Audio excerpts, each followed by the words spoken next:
You pick a wrong song, everybody will know that you are in the flesh. You'll be jumping. Hey, hey, everybody look, see what people look at you like this.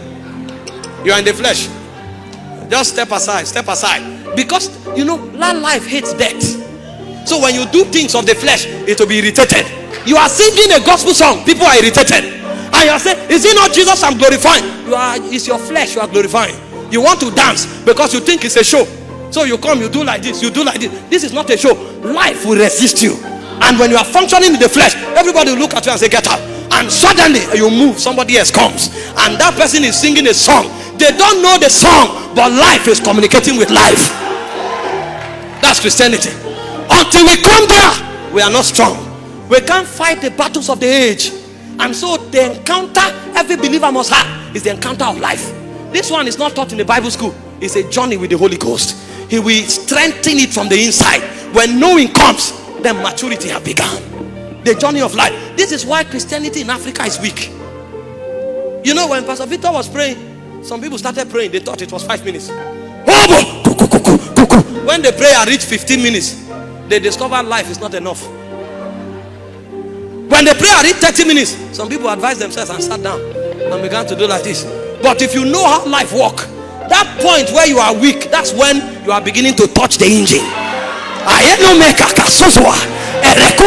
It's no longer about how long they want to pray. Something is dying here. I want to resurrect it. So even though you don't feel like it, you now discover we walk by faith, not by sight.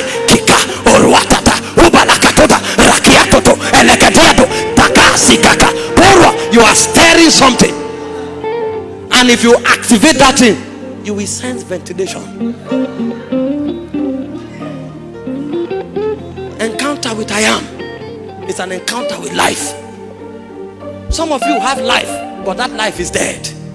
Because you don't know how long. You don't know when you touched it. You don't know. You have activated your emotion. Your emotion is too strong. When they sing a song, you know you are jumping like this.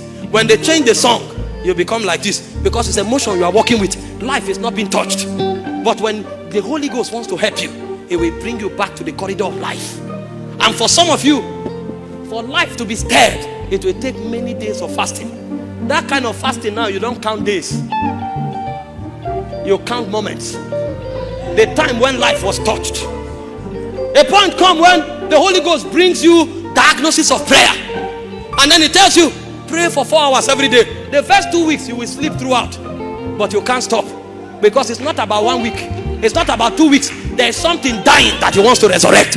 When you don't stop, maybe after 1 month, you now go to pray and you just sense an energy from inside. You now know, oh, that's when the prayer began. The other ones were exercise. Life is about to quicken. And when it's quickened, you now begin to pray into realms. You now discover prayer is not just loud tongues. Prayer is about bettings. Is there as soon as Zion travailed, she brought forth her children. You now discover prayer is about journeying. Journeying. You can be in your room and you will travel to North Africa.